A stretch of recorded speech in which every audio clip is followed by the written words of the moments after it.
Hi hello வணக்கம். This is Jenny. Join with me always the real face of India. So தொடர்ந்து இந்த நிகழ்ச்சியில் பெண்களுடைய சுதந்திரம், பெண்களுக்கான வன்முறைகள் இன்றைய காலகட்டத்தில் எந்த அளவுக்கு இருக்குது அப்படிங்கிறத பற்றி பேசிக்கிட்டே இருக்கோம். ஸோ அடுத்த பொது வன்முறையில் என்ன பார்க்க போகிறோம் அப்படின்னா, ஒரு பெண் வந்து திருமணமாகி இருக்காங்க அப்படின்னா, அவங்க வந்து கணவருடைய புகைப்படத்தோட அவங்களோட புகைப்படம் இருக்குது.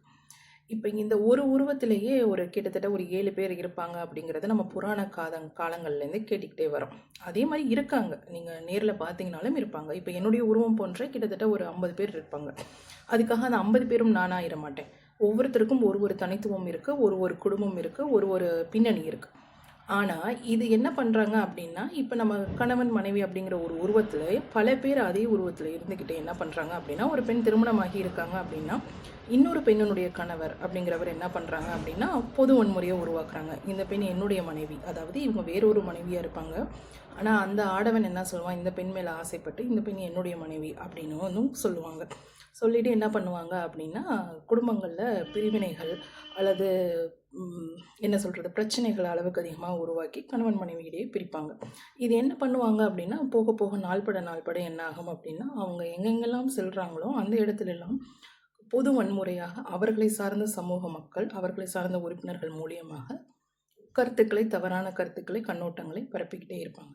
இது எப்படி நடக்குது அப்படின்னு பார்த்தீங்க அப்படின்னா, அந்த சொல்கிறோம் இல்லையா, அந்த நபர்கள், அந்த குழுக்களோடு நடைபெறக்கூடிய சம்பவம். இது இன்றைய காலகட்டத்தில் தொடர்ந்து நடைபெற்றுட்ருக்கு. அதே மாதிரி அந்த பெண்ணுடைய உருவத்தில் இருக்கக்கூடிய பெண்களும் பல பெண்கள் இருந்தாங்க அப்படின்னா, அவர்களும் அதை சார்ந்த குழுக்களும் என்ன பண்ணுறாங்க அப்படின்னா, ஒரு குடும்பத்தில் கணவன் மனைவி இடத்துல பிரச்சனையை உண்டாக்குது. இது பொது வன்முறையாகவும் எப்படி மாறும் அப்படின்னா, இந்த வன்முறை அப்படிங்கிறது எங்கே போகுது அப்படின்னு பார்த்தீங்க அப்படின்னா, வெளியில் காமனாக டிவோர்ஸ் அப்படிங்கிறத அப்ளை பண்ணுவோம். ஸோ அப்போ டிவோர்ஸுங்கும் போது நம்ம என்ன பண்ணுவோம் அப்படின்னா, அட்வொகேட்டுக்கிட்ட இல்லை போலீஸ்கிட்ட நம்ம சொல்கிற மாதிரி இருக்கும். இந்த விஷயங்கள் என்ன ஆகும் அப்படின்னா, மீடியாக்கள் அல்லது பொதுமக்களுடைய பார்வைக்கு வெளிப்படையாக செல்லும்.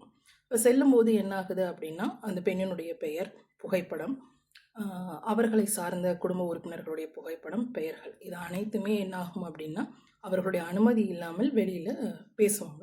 கட்டுக்கதைகளும் அதிகமாக இருக்கும். இதுவும் மிகப்பெரிய வன்முறை, பெண்ணுக்கு எதிரானது. மன உளைச்சலும் அதிகமாக ஏற்படும்.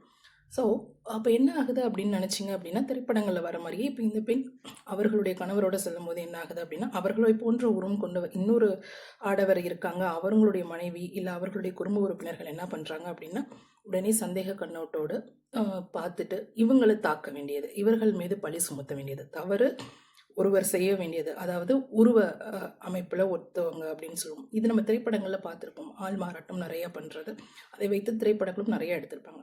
அதே போன்று என்ன பண்ணுறாங்க அப்படின்னா, ரியல் லைஃப்லேயும் நம்ம பார்க்கலாம். இப்போ என்னை போன்ற ஒரு இன்னொரு பெண் இருக்காங்க அப்படின்னா, அவங்க வேறு ஏதோ ஒரு தவறு செய்யலாம். அந்த தவறை என்ன பண்ணுவாங்க அப்படின்னா, நான் சமூகத்தில் உழவும் போது இந்த பெண் தான் எல்லா தவறும் செய்திருக்காங்க அப்படின்னு என் மேலே பழி போடுவாங்க. ஸோ அப்போ அந்த பழியையும் அந்த வார்த்தைகளையும் நான் அனுபவிக்க வேண்டிய நிலை ஏற்படும் சமூகத்தில். இது பெண்ணுக்கு எதிரான மிகப்பெரிய வன்முறை. ஏன்னா உண்மைத்தன்மையை கண்டறியாமல் இருப்பது. ஸோ இதுவும் சமூகத்தில் நடக்கக்கூடிய மிகப்பெரிய விஷயம். இன்றைய காலகட்டத்தில் அந்த ஒத்த அமைப்பு இருக்கக்கூடிய நபர்களால் ஏற்படக்கூடிய வன்முறை சமூகத்தில் அதிகம். ஸோ தொடர்ந்து பேசுவோம். நன்றி.